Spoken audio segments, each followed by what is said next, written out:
Hey, Mark Jackson here, and I just wanted to take a minute and answer this question. What is financial discrimination?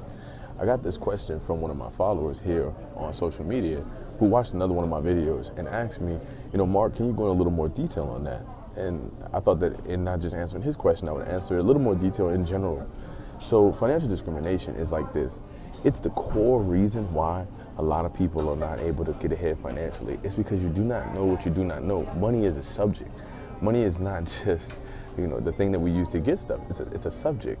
But the thing about this subject is that it's in a million different places. It's in accounting, it's in business, it's in real estate, it's in credit, it's in debt, it's in savings, it's in banking.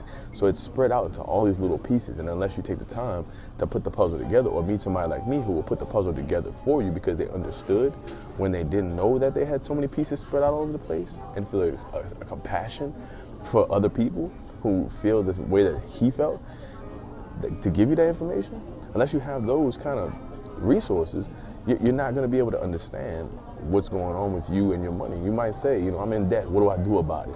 That question right there, that's a powerful question, because at least you're taking the time to decide that you want to do something differently about it. Now, what comes to mind? Almost usually nothing, because you haven't been shown. How is it that we can go to school to learn, the quadratic equation or geometry or trigonometry, and all these things have to do numbers, and no one said, you know what? How about we throw a dollar sign in front of this right quick and show people how to do all these complicated mathematics, or maybe just the simple mathematics of financial, mathematical adulthood. We're not even taught to remember to subtract. We're not even taught to remember that when you run out of money, there's no more money. We're given debt, we're given credit cards, we're given all these extensions on the fact that they know and the world knows that we're not getting paid, or people are not getting paid a living wage or enough money that they need to do what they need to do. So what happens? You're offering an extension, but the extension comes with interest and debt. So my point is this: financial discrimination, for example, is, say you go into a bank and you want to buy a house. When you go into the bank to buy the house, you put down, you fill out all the information. The person there then tells you that you don't qualify and that you don't have enough money for the down payment. You need the down payment and you need a certain credit score to be able to apply and get this loan. Once they tell you that you can't do those things, by law, they give you your credit report, because if you get denied credit, you're supposed to find out why, or be able to see or look why on your own report. And after that, you're back on your own, left to your own devices. Now, you didn't learn how to do this in school.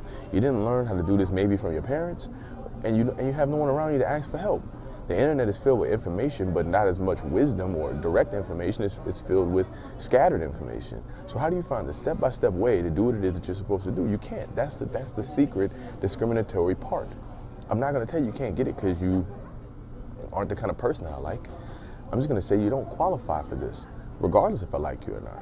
And if you don't qualify for something, then it's not the person that denied you the ability to qualify or the ability to have access to it. It's not their responsibility to teach you about your credit or teach you how to make some more money. And so right here, you're left out of participating in the money game or going higher in the money game simply by what I describe as financial discrimination. Because just like anything else, for most people, it is a circumstance that you can't control. Now, it's viewed as a circumstance that you can control. And so that's why financial discrimination is not illegal. It's illegal to discriminate against somebody about their color because they can't help that. Their gender, because they can't help that. Their nationality, because they can't help that. But you are not able to seek any law enforcement help or find somebody to ask you why is it, or help you with the reason why it's wrong that you're not allowed to do something financially that you want to do, because the way the world works now is we're not going to restrict your access to it. You have access, but what we can do is it's not our responsibility to teach you how to qualify. And if you don't teach yourself or find a way to learn how to qualify, then that's not our problem. That's the mentality that financial discrimination comes out of, that other people should be able to take care of their own money. And if they can't, then it's not the banks or the governments or anyone else's problem. Let me tell you something. All of the money is not at the top. There are more people in the world who are employees or middle class that have a lot of money. We have it. The thing about it is we don't know what to do with it, that the people who are wealthier know what to do with it. And that's what I began to study. That's what I learned. That's what I tried to teach myself, was what is it that wealthy people do differently when they have some money that I'm not doing right now that allows them to be in the position that they're in. And when I discovered those things, I realized that it was not just me that was the problem. It was the fact that I had not been taught by the people that were responsible for me or responsible for us, or just in general. Why are our children or kids or anyone who is becoming an adult in our society not given systematically the things as other adults, those people coming up are going to need to know? A child is going to need to know how to buy a house, how to buy a car, how to have good credit so they can get an apartment, how to be able to have good credit with their credit card so that if they're ever in a bad situation, they can take care of it and then still be able to have good credit, not go deep into debt, wasting all their available credit. These things are things that we, as a collective generation, are beginning to say, you know what, enough. It's beautiful because in this generation right here, like 18 to 35, people are starting to say, I want to know more about my financial situation. I want to understand how it works. And I'm not only going to keep it to myself. When I get good, I'm going to tell my friends. We're going to talk about money. We're going to come up with plans together. We're going to do little businesses together. I'm going to learn a skill. I'm going to get on a company like Upwork or Elance or one of those companies on the internet that allows you to freelance your work out and get paid not just at your job but for your skills. This is the way that this financial problem is being attacked. This financial discrimination problem is being eradicated in this generation. It's not just sitting back and taking it. Now it's education, spreading of the education, sharing of the information, and then doing better collectively together and buying from each other and sharing from each other, because that's the only way that as the years progress and this generation begins to take over the country, that we're not going to be sitting back in a horrible financial situation. It's up to us. And the beautiful thing is that some of us are already doing it, and I've taken it upon myself to make sure I'm helping other people learn how to do it. It's necessary.